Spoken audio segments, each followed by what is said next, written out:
cualquier situación, sin importar cómo se vea en la tierra, hay otra historia detrás de la historia. Hay una versión del cielo en todo lo que pasa en la tierra. Amados hermanos, cuando hablamos de mundo, nosotros tenemos que hablar de reino y de la iglesia. La Biblia nos dice que lo que sucede en la tierra, es la influencia directa de un reino que está más arriba. Lo que sucede en la tierra es el decreto de un rey supremo, de tal manera que lo que sucede en la tierra es la repercusión directa de un reino superior. Ese reino no ha sido manifestado plenamente. Todavía no podemos ver a este rey soberano del cual cantábamos.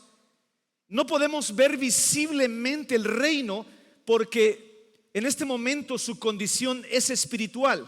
Sin embargo, ese reino impacta, dirige y redirige la historia de nuestro mundo. Fíjense que hay una teoría muy buena, por cierto, pero sigue siendo teoría. Y esta teoría dice que se llama el mundo paralelo, como he titulado esta serie. Y esta teoría dice que nuestro mundo camina en torno a otro mundo que causa influencia directa en nuestro mundo, que caminan de manera directa o paralela a nosotros, o incluso pueden ser varios mundos, y se ha acuñado la palabra multiverso. Es una teoría que de cierta manera llega a la conclusión de lo que sucede en la tierra tiene la influencia directa de algo externo. Y sin darse cuenta, la Biblia nos responde esto. La Biblia nos dice, amados hermanos, que lo que sucede en la tierra tiene una influencia directa de no un mundo paralelo, pero sí un reino superior que va a impactar y que va a definir lo que va a pasar en nuestro mundo.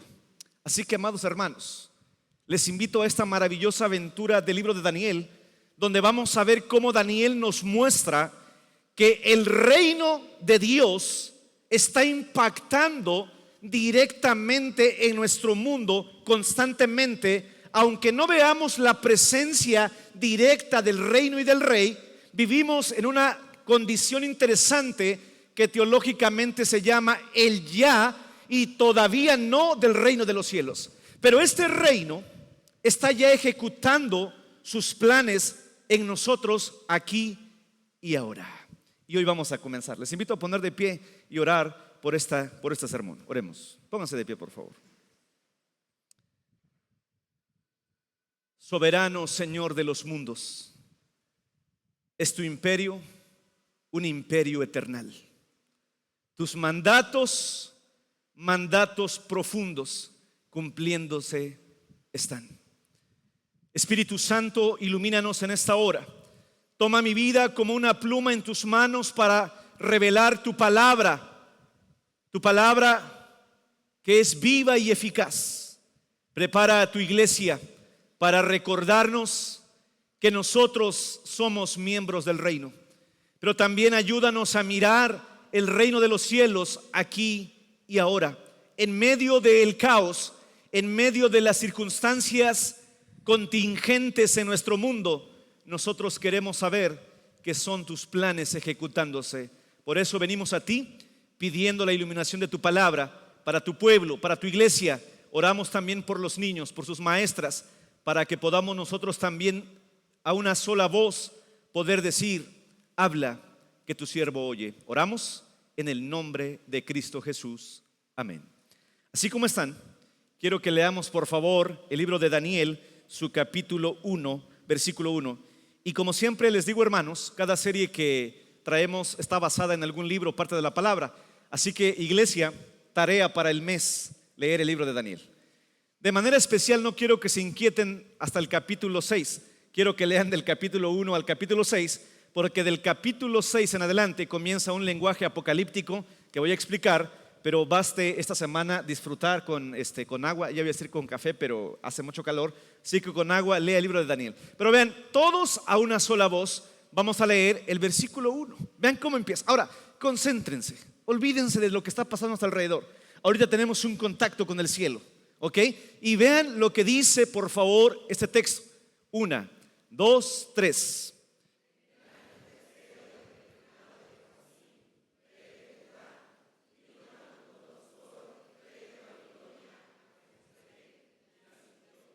Pueden sentarse. Decir que la Biblia no habla de política o de condición social es simplemente un conservadurismo. Porque vean cómo comienza el texto. Si lo pueden mantener ahí en la pantalla, hermanos, vean cómo comienza el texto. Nos sitúa de manera, nos da un contexto, nos da la fecha. Valga decir, hermanos, que la Biblia no es solamente un libro que cayó del cielo y nada más, sino que la Biblia está acuñada en el acontecer diario del ser humano. En el año tercero, justo cuando estaba en el tercer periodo de su reinado, este rey, que por cierto, este rey, cuando vamos a Reyes, comenzó a reinar muy joven. Estaba bien chavo Joacim cuando llega por sucesión al trono. Pero justo en su reinado, vean otra historia.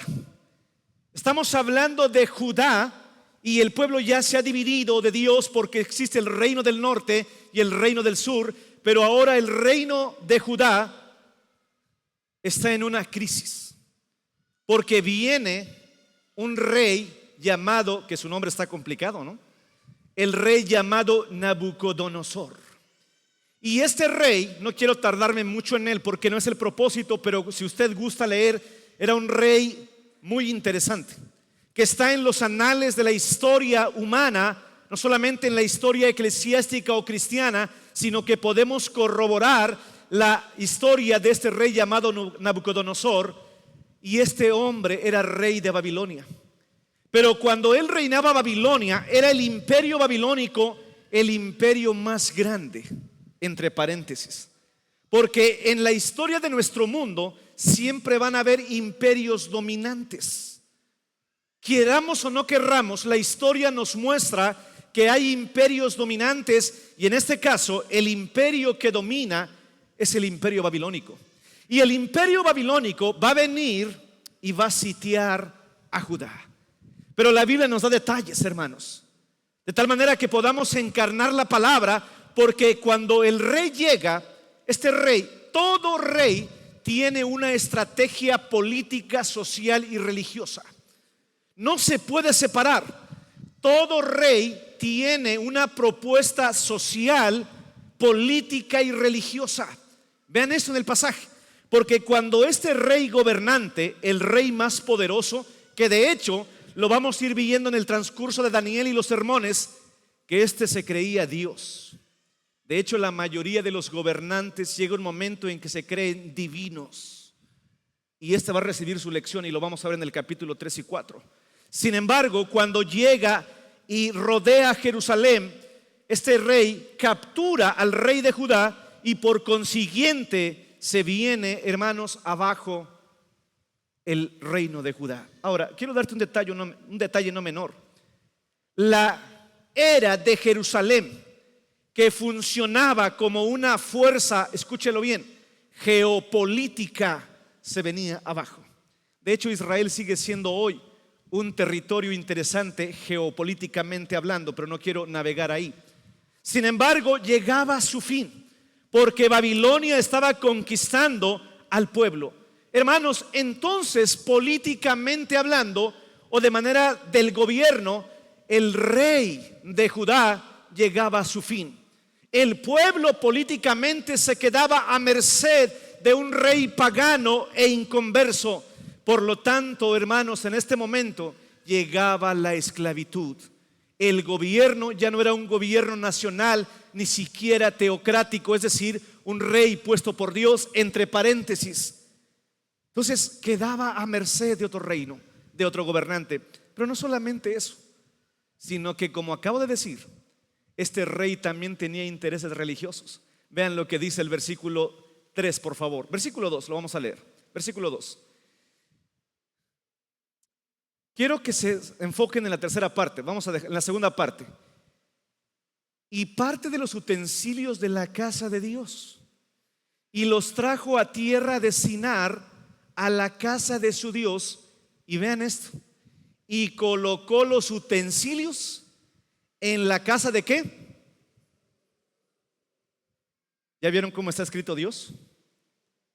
Está en minúscula. Pero vean lo que hace este rey. Este rey dice que cuando llega a Jerusalén ya los había conquistado. Y tú dices, ¿qué más quieres? Pero él dice, no solamente quiero el imperio a través del gobierno, también quiero imponer mi religión. Él llega, hermanos, y saca los utensilios de la casa de Dios, que por cierto eran muy costosos. Estaban muchos de ellos construidos de oro. Pero aparte del valor, lo interesante aquí es que nosotros consagramos cosas a nuestro Dios. No podemos usar instrumentos que han sido consagrados para otros bienes, porque estamos profanando las cosas de Dios. Por eso cuando adquirimos algo, hacemos una oración de consagración, no bajo la teología dualista. Sin embargo, los estamos apartando para el uso exclusivo de Dios. Y este rey se burla. Y más adelante, hermanos, Daniel va a decir que este es el hijo, este es el tiempo de la profanación. El rey que entra al templo. Pero hermanos, este rey viene a decir, no solamente quiero el gobierno, sino que también quiero su fe. Se lleva los instrumentos para Dios y los lleva y los instala en su templo, allá en Babilonia o en Siria, como se conoce, hermanos, Sinar, esta parte del imperio babilónico, y estaba su capital. Y donde estaba su capilla a sus dioses, él deja. Allá atrás tenemos un piano, ¿no? Con mucho valor emocional y sentimental. Pero si ahorita nos quitaran de nuestro templo, nos quitaran de este espacio, y el gobierno nos dijera, vamos a dedicarlo a otra cosa, ¿cómo nos sentiríamos? Pero no solamente nos vamos a dedicar a otra cosa, sino que además dice, hermanos, que la estrategia de Nabucodonosor era mostrar, escuchen esto, era mostrar que su Dios era el único Dios, que su Dios, el Dios babilonio, era el más importante. Y además, hermanos, la fe estaba en peligro, porque se llevó a los más jóvenes. Pero al llevarse a los más jóvenes, no solamente los llevó para trabajar, sino que se llevó a los más inteligentes y guapos. Pero dejemos a un lado eso. Los llevó para prepararlos, les cambió el nombre, les iba a cambiar la cultura, pero lo que está haciendo es cambiar la fe. No sé si esto les resulte conocido, pero está tratando de cambiar la fe. Y hermanos, el nombre de cada uno de los jóvenes eran bíblicos, y el que se les pone son nombres ahora que tienen connotaciones de deidades babilónicas. En pocas palabras, él está diciendo, mi Dios es más fuerte que Yahvé. Y ahora la religión que va a imperar es la religión babilónica. ¿No es lo que hizo el imperio español cuando llegó a México? Llega a México y aunque adorábamos al sol, al agua y a la tierra, ahora vamos a adorar a la fe católica. Y sigue imperando, porque los imperios, hermanos, no solamente buscan gobernar políticamente, sino que también religiosamente y socialmente. Y viene un ataque social. A esto le sumamos que Nabucodonosor ordena a Aspenaz. Ahora, uno podría decir, ¿qué tiene que se lleve los más jóvenes? Hermanos, si perdemos a los jóvenes, perdemos a las naciones. Si entregamos a los niños, yo sé que todos estamos conectados por una red que se llama Facebook, y llamaba mucho la atención porque hoy se ponen de trend topic los temas, y un tema que se puso en el círculo cristiano es: si escuchas llorar a los bebés en la iglesia, es que está asegurada la siguiente generación. ¿Por qué? Porque los niños son la clave central para poder preservar la fe, la esperanza de una nación. y Nabucodonosor lo sabía. Hermanos, ¿saben qué hizo él cuando llegó? Incendió la ciudad, mató al rey, lleva los utensilios del templo, y algunos dicen que ofreció un cerdo en el altar. La sangre que se derramaba en el altar tenía que ser de un cordero sin mancha. Pero según Antíoco Epífanes nos dice que probablemente este fue el día de la gran profanación, porque sacrificaron un cerdo en el altar. Pero además de eso, los soldados de Nabucodonosor agarraron su espada, y cuando encontraban a las mujeres embarazadas, les partían el vientre con su espada, agarraban los fetos y los niños y los arrojaban a las peñas, e incendiaron la ciudad. Y lo voy a decir de manera histórica para no ofender a nadie. Y ellos dijeron: los viejos no nos importan. Y quemaron la ciudad. La ciudad se quedó llorando. ¿Te imaginas aquello que es nuestra seguridad incendiado? Es el toque final de una nación: matar a sus niños y llevarse a sus jóvenes. Pero hermanos, ese día fue un día muy triste. Todos se quedaron llorando. Los jóvenes iban cautivos hacia una nación extranjera. Era un panorama desolador. Esos horribles momentos, hermanos, son los que nos dicen este pequeño versículo. Pero la Biblia hay que entenderla. La Biblia hay que vivirla. La Biblia hay que darle su sentido. Imagínate esta nación que adora a Dios, pero su fe está trastocada, porque ellos dicen: si nosotros confiamos en un Dios, ¿por qué nos está pasando esto? Si supuestamente nosotros adoramos al Dios más grande, para muchos hermanos su fe se estaba evaporando. Mirar la realidad: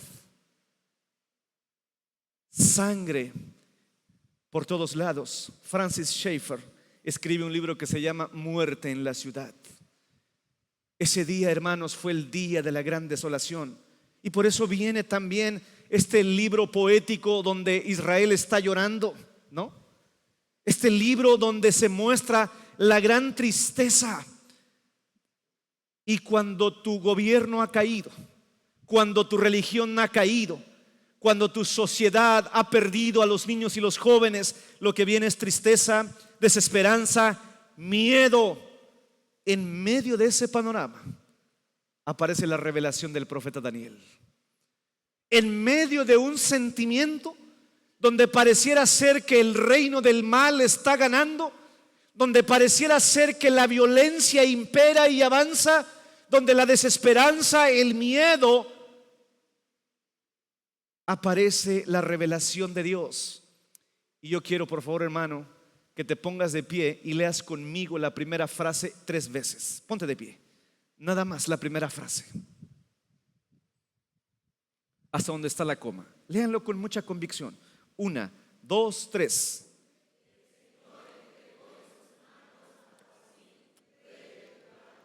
Otra vez.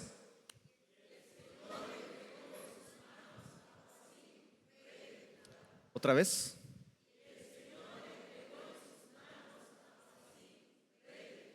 Pueden sentarse. A ver. ¿Cuánto puede cambiar de un versículo a otro? Regresemos al versículo 1 y vea usted cómo aparece el desplegado en el noticiero. Noticia de Trend Topic: en el año 3 del reinado de Joacim, rey de Judá, vino Nabucodonosor, rey de Babilonia, a Jerusalén y la sitió. Qué tristeza. Pero vean lo que viene a continuación, versículo 2. ¿Y el Señor qué? Entonces no fue Nabucodonosor. Entonces el que entregó a la ciudad, el que permitió todo eso, fue Dios. El Señor entregó. Hermanos, en estas 2 frases está lo que llamamos el prólogo de todo el libro. Si alguien le pregunta: oye, ¿de qué habla el libro de Daniel? Usted dígale: habla de cómo Dios mueve los hilos de la historia y quita y pone reyes a su antojo. Vean lo que dice. Y el Señor entregó. Quiero presentarte dos doctrinas fundamentales del libro de Daniel. Primero, la soberanía de Dios. Y lo cantábamos. Me gusta cómo lo pone Nancy DeMoss. Cuando Nancy DeMoss habla de la soberanía de Dios, ella dice: el cielo gobierna. Hermanos, el cielo gobierna sobre todas las cosas y en todas las partes. Un día vino un jovencito después de ver el multiverso y todas las películas de Marvel y me dijo: pastor, yo tengo mucha fe en Dios y creo en Dios firmemente, pero tengo una pregunta y quiero hacerle una pregunta. ¿Usted cree que habrán más mundos? ¿Creen que habrá más mundos? La Biblia no lo dice. Sin embargo, la Biblia dice que el cosmos es enorme. Yo no puedo decir que no haya o si haya. Lo que sí puedo decir es que Dios gobierna en todos los mundos.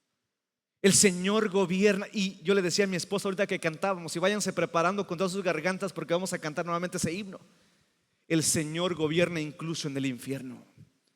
Lo cantábamos porque Él es soberano. Ese es lo primero que vemos en estos versículos. Pero desde la perspectiva terrenal, Nabucodonosor ha sitiado a Jerusalén. Pero desde la perspectiva del cielo, escuchen lo que voy a decir.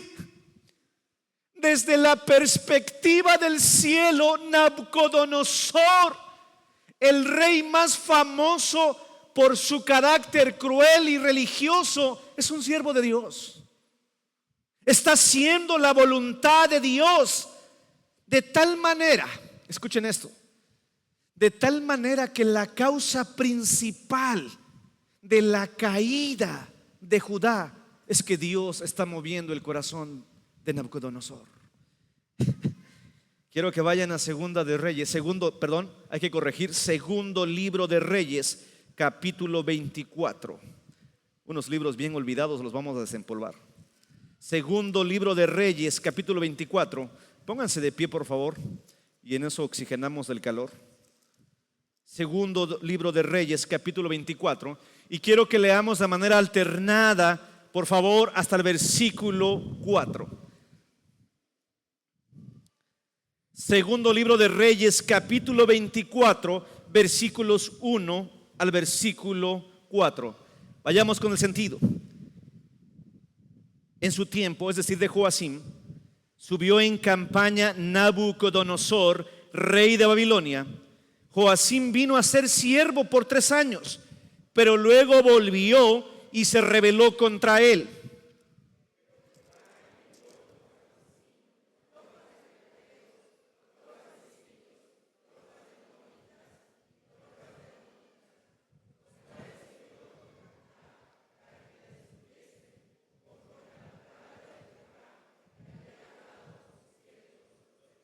Con eso tenemos. Entonces pueden sentarse. ¿Entendieron? ¿Fue Nabucodonosor? Obviamente Nabucodonosor no dice: vengo por voluntad de Dios como Ciro, y lo vamos a ver más adelante. Nabucodonosor, él se llena de orgullo. Sin embargo, vea la historia. Dice que Joacim quiso darle pelea a Nabucodonosor. Durante 3 años estuvo peleando contra Nabucodonosor. Pero vean lo que hizo Dios. Wow. Esto, hermanos, por favor, pongamos atención. Dios le ayudó al enemigo de su pueblo para destruir a su propio pueblo. ¿Sí notaron eso? Entonces Dios trajo contra Joacim a los caldeos, tropas de sirios. Y vean lo que dice al final. Me encanta. Vean lo que dice al final. Para que destruyesen a Judá. ¿Qué? Conforme a la palabra de Jehová que había hablado a sus siervos los. Hermanos, esto me lleva a decir que Dios es soberano. Y número 2, escuchen esto. Dios es soberano, pero también es providente. Voy a leer rápido esto. La soberanía y la providencia de Dios van junto con pegado. No se pueden separar. Tienen significados similares, pero cada uno de estos términos o atributos de Dios tienen enfoques distintos. Déjame hacer una distinción rápida.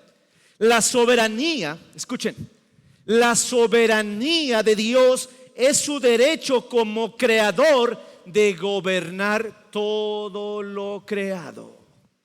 Pero cuando hablamos de la providencia de Dios, se refiere a cómo Dios usa su poder. Y la providencia de Dios significa que Él mueve todos los detalles que pasan para que se cumplan sus propósitos. Como buenos presbiterianos, quiero leer la Confesión de Fe de Westminster. Y escuche usted cómo se articula la providencia divina. Escúchelo. La providencia de Dios significa que Él es el gran creador de todas las cosas, pero que no solamente es el creador, sino que, escúchelo bien, sostiene, dirige, dispone, gobierna todas las criaturas, las acciones y las cosas, desde las más grandes hasta las más pequeñas, por su sabia y santa providencia, según su infalible sabiduría y según su libre e inmutable consejo. Y todo lo que hace, ordena y lleva a cabo es para su propia voluntad, para alabanza de su gloria, para alabanza de su sabiduría, poder, justicia, bondad y misericordia. Por eso los cristianos decimos, y el Señor Jesucristo dijo: no puede caer un pájaro a tierra, ¿sí que, iglesia? Si no es la voluntad de Dios. Hay gente que dice: por poquito, pastor, aquí pasó. Otros dicen todavía: es que tienes mala suerte. Otros dicen: es que tú eres el consentido de Dios. Dios ordena todos los detalles de nuestra vida y de nuestra historia. Ahora, la pregunta es: ¿comprendemos siempre lo que Dios soberano hace? No. Por supuesto que no, porque no somos Dios. Pero podemos estar seguros de esto: que el Rey que tenemos y que gobierna sobre toda la creación no es un gobierno tirano, es un Dios sabio. De tal manera, escuchen lo que estoy diciendo, uno podría decir: ¿en serio tú orquestaste todo para que Babilonia conquistara y hiciera eso? Y el Señor dice: sí. Pero la base de mis propósitos y de mi providencia es mi amor. Hermanos, el poder puede dañar a muchos, y lo hizo con Nabucodonosor, de tal manera que él tiene que caminar como una bestia para que entienda que el soberano es uno. Pero, hermanos, Dios lleva a cabo sus propósitos, las acciones de Dios. Esto que está pasando sirve para cumplir un propósito. Y, hermanos, por lo menos yo veo, o no yo, el pasaje nos muestra que hay tres cosas por qué Dios entrega. Porque hoy se va a llevar esa frase: porque Jehová entregó a Judá. Regresamos a regresamos a Daniel capítulo 1 versículo 2. Y, hermanos, ¿cuál fue el propósito de Dios al entregar a su pueblo a un rey pagano? Y Él diseña todo para que esto pase. Hermanos, número uno, déjenme recordarles que Nabucodonosor solo fue un instrumento humano que Dios escogió para cumplir su propósito. Por eso el libro de Proverbios dice, escúchenlo, que Dios mueve el corazón de los reyes, presidentes y gobiernos como fluyen los ríos. Esta frase es sutil. Y el Señor entregó. ¿Qué quiere decir Daniel a su iglesia y a su pueblo? Quiere que sepan, escuchen hermanos, Daniel quiere que sepan que al parecer hay una catástrofe que golpeó a su nación y el rey ha muerto. El Señor quiere recordar a su pueblo que fue Dios y no Nabucodonosor quien finalmente movió la rueda de la historia para cumplir sus propósitos eternos. Hermanos, el pueblo de Israel necesitaba entender que aparentemente todo estaba perdido, y cuando la vida parece, o el mundo parece ser un caos, nosotros debemos recordar que Dios en este mismo instante, como en Judá, está cumpliendo sus propósitos.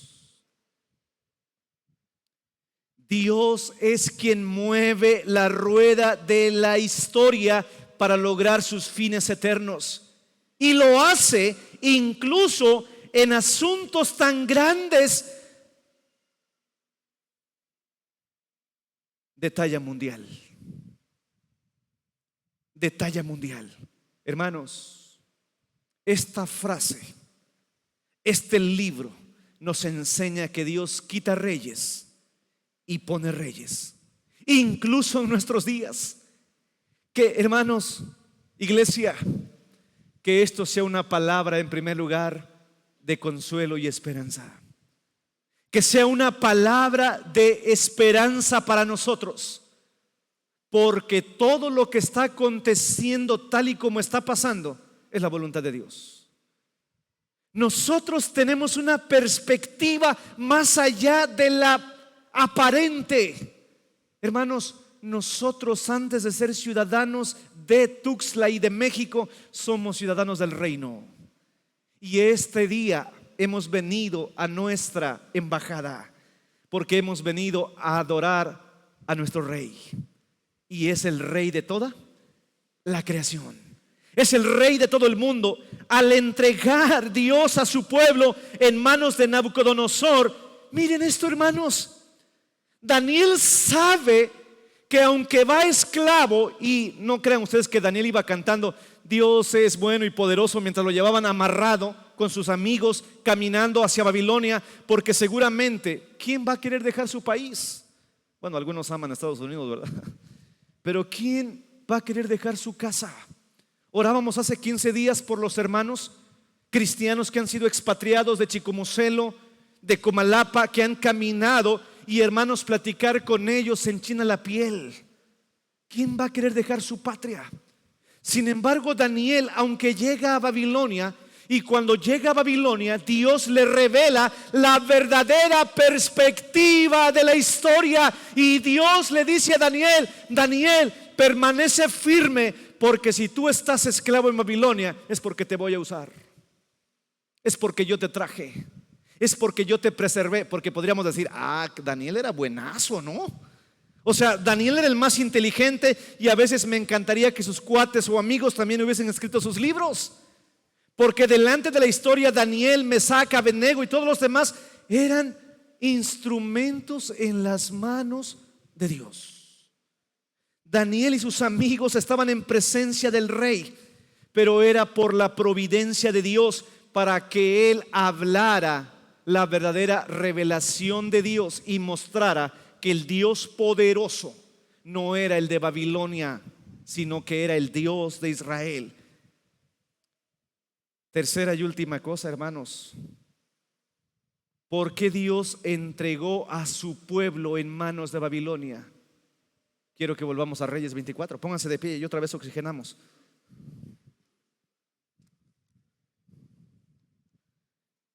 Segundo de Reyes 24. ¿Y dónde nos quedamos? En el 2. Ahora leamos versículos 3 y 4. Gracias por los que están despiertos. Ok, versículos 3 y 4. Leemos, pero vayamos entendiendo. 1, 2, 3.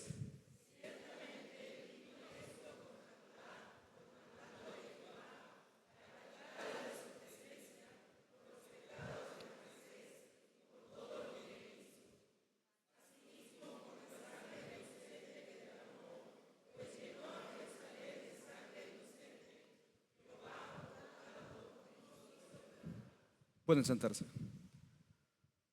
¿Por qué Dios entregó a su pueblo, moviendo a la nación más poderosa?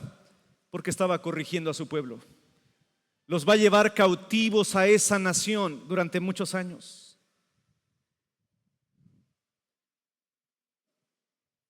Porque el pueblo, el rey, vean lo que voy a decir a continuación. El rey Joacim, ¿saben cuál es la forma en que la Biblia describe su mandato? E hizo lo malo delante de los ojos de Jehová.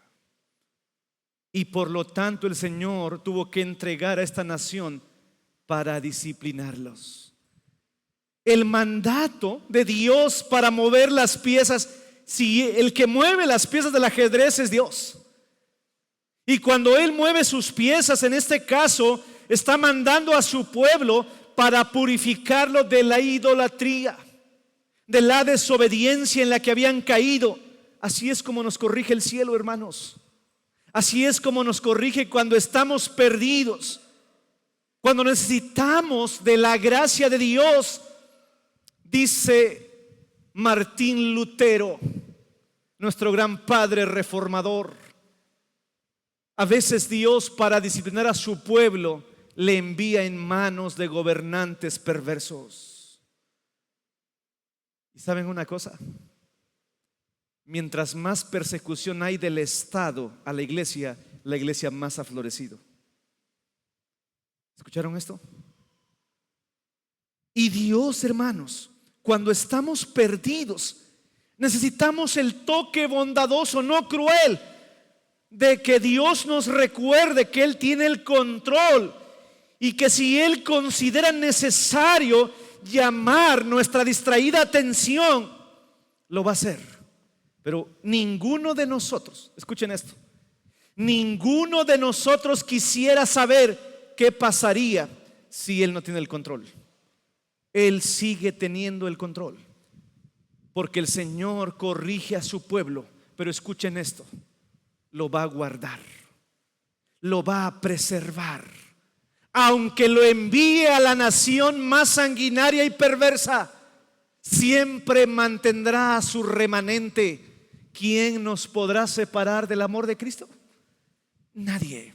Hermanos, dice Pablo a Timoteo, porque en los postreros tiempos vendrán hombres engañadores, vendrán hombres perversos, amadores de sí mismos. Pero ustedes confíen, porque la voluntad de Dios se sigue llevando al pie de la letra. Yo quiero cerrar, hermanos, diciendo que el libro de Daniel, con esta frase, Jehová entregó, nos da esperanza en tiempos de crisis. Un sentimiento de consuelo para animar a los receptores. Ahora nos preguntamos, ¿quién leyó por primera ocasión o vez el libro de Daniel?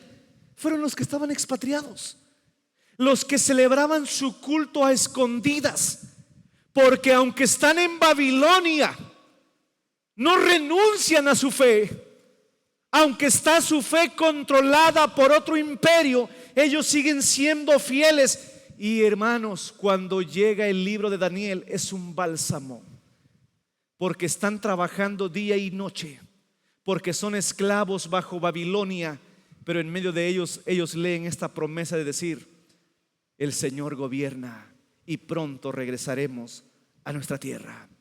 Hermanos, aunque los acontecimientos de la tierra, pastor, ¿podrías decirme, no está usted viendo qué está pasando en el mundo? ¿No sabe usted lo que está pasando en Chiapas? ¿No sabe usted lo que está pasando en México? Pero hermanos, los cristianos miramos más allá, y nosotros sabemos que lo que está pasando es que Dios está llevando a cabo sus propósitos eternos. Amén. Hermanos, aunque los tiempos se tornen muy difíciles, y no es lo que cantaba Lutero, nos pueden despojar de bienes, casa y hogar, pero nosotros seguimos en paz. Me encanta cuando hay un hermano que me dice: yo puedo ver las noticias y puedo dormir como un bebé. ¿Cuál es la clave? Que yo sé que Dios es el Rey soberano.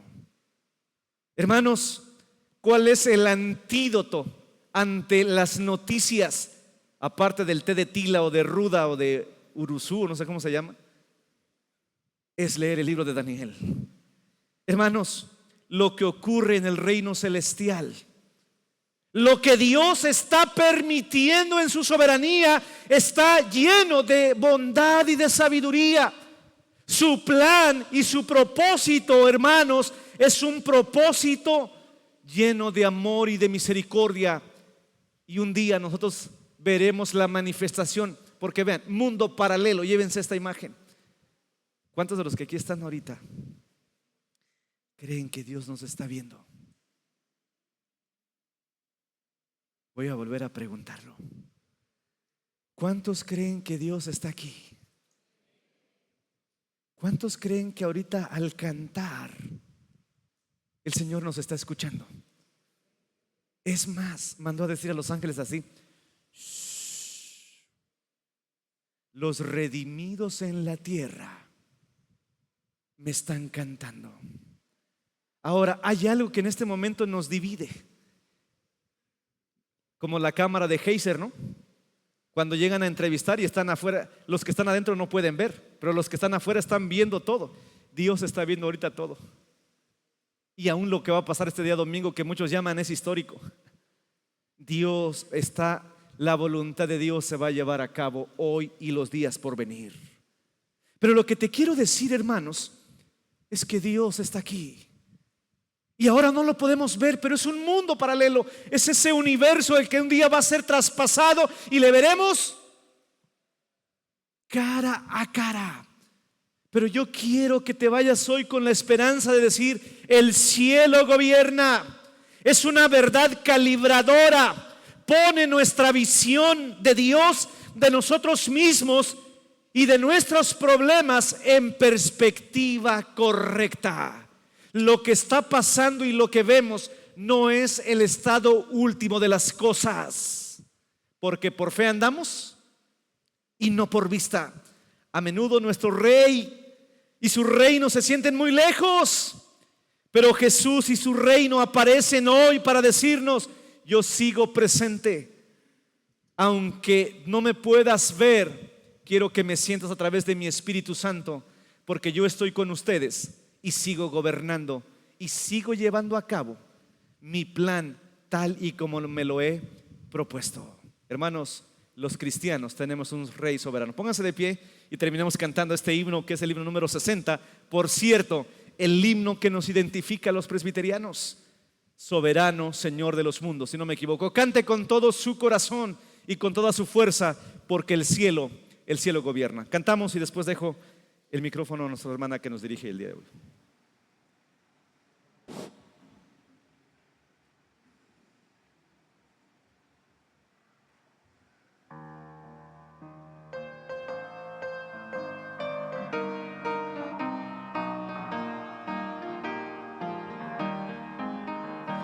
Soberano Señor de los mundos, es tu imperio el imperio eterno.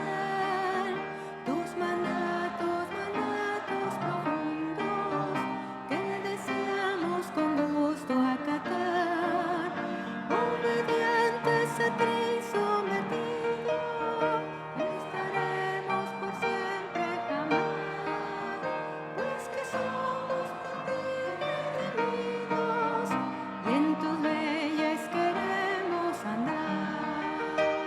Con tu justicia llenarás el orbe, como las aguas han llenado el mar, y nada habrá que tu designio estorbe, porque tú para siempre has de reinar.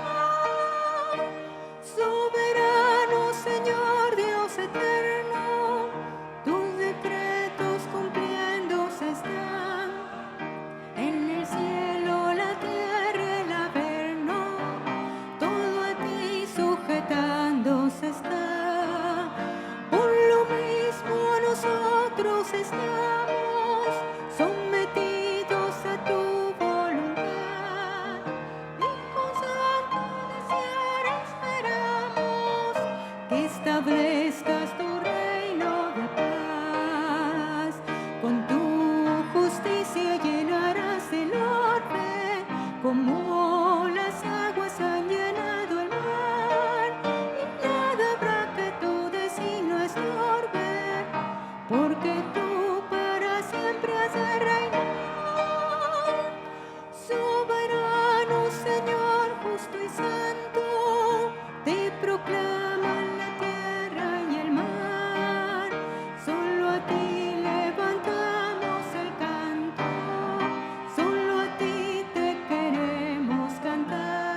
porque tú